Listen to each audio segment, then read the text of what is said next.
Hi everyone, it's time for chapter 3 of Charlie and the Chocolate Factory.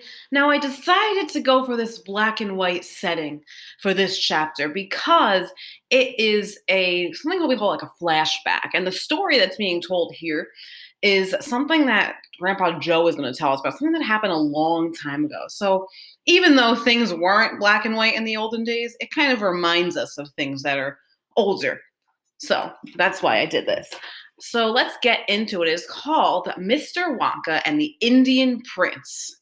Okay. If you remember, Grandpa Joe was about to tell us a story about this prince that Mr. Wonka had an encounter with at some point. Okay. All right, let's get started. Prince Pondicherry wrote a letter to Mr. Willy Wonka, said Grandpa Joe, and asked him to come all the way out to India and build him a colossal palace entirely out of chocolate. Did Mr. Wonka do it, Grandpa? He did indeed, and what a palace it was. It had 100 rooms, and everything was made of either dark or light chocolate. The bricks were chocolate, and the cement holding them together was chocolate, and the windows were chocolate, and the walls and the ceilings were made of chocolate. So were the carpets and the pictures and the furniture and the beds, and when you turned on the taps in the bathroom, hot chocolate came pouring out. That sounds amazing to me. When it was all finished, Mr. Wonka said to Prince Pondicherry, I warn you, though, it won't last very long, so you'd better start eating it right away. Nonsense, shouted the prince. I'm not going to eat my palace. I'm not even going to nibble the staircase or lick the walls. I'm going to live in it. But Mr. Wonka was right, of course, because soon after this, there came a very hot day with a boiling sun.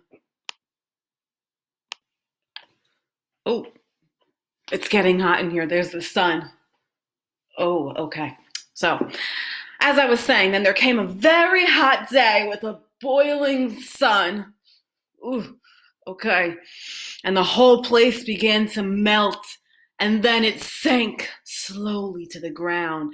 And the crazy prince, who was dozing in the living room at the time, woke up to find himself swimming around in a huge, brown, sticky lake of chocolate. Little Charlie sat very still on the edge of the bed, staring at his grandfather. Charlie's face was bright, and his eyes were stretched so wide you could see the whites all around. Is this all really true? He asked. Or are you pulling my leg? It's true, cried all four of the old people at once. Of course it's true. Ask anyone you like.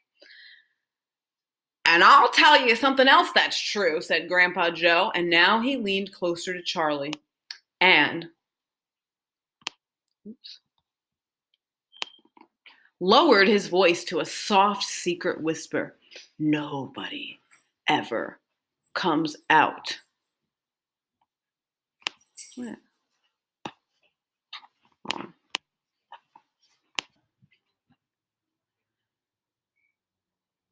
Out of where? Asked Charlie. And nobody ever goes in. In where? Cried Charlie. Wonka's factory, of course. Grandpa, what do you mean? I mean workers, Charlie. Workers?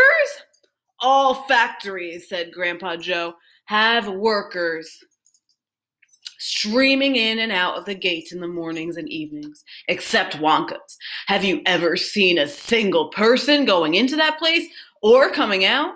Little Charlie looked slowly around at each of the four old faces, one after the other, and they all looked back at him. They were friendly, smiling faces, but they were also quite serious. There was no sign of joking or leg pulling on any of them. Well, have you? Asked Grandpa Joe. I really don't know, Charlie stammered. Whenever I walk past the factory, the gates seem to be closed. Exactly, said Grandpa Joe. But there must be people working there. Not people, Charlie. Not ordinary people, anyway. Then who? Cried Charlie. Aha! That's it, you see. That's another of Mr. Willy Wonka's cleverness. Ooh, this is getting kind of mysterious. Charlie, dear, Mrs. Bucket called out from where she was standing by the door. It's time for bed. That's enough for tonight. But, Mother, I must hear. Tomorrow, my darling. That's right, said Grandpa Joe. I'll tell you the rest of it tomorrow evening. And that concludes our third chapter. Quite a short chapter. Now, I want you to think about, this might be a little bit tough of a thought. Why would Grandpa Joe even tell Charlie a story like this? Think about that. All right. See you later.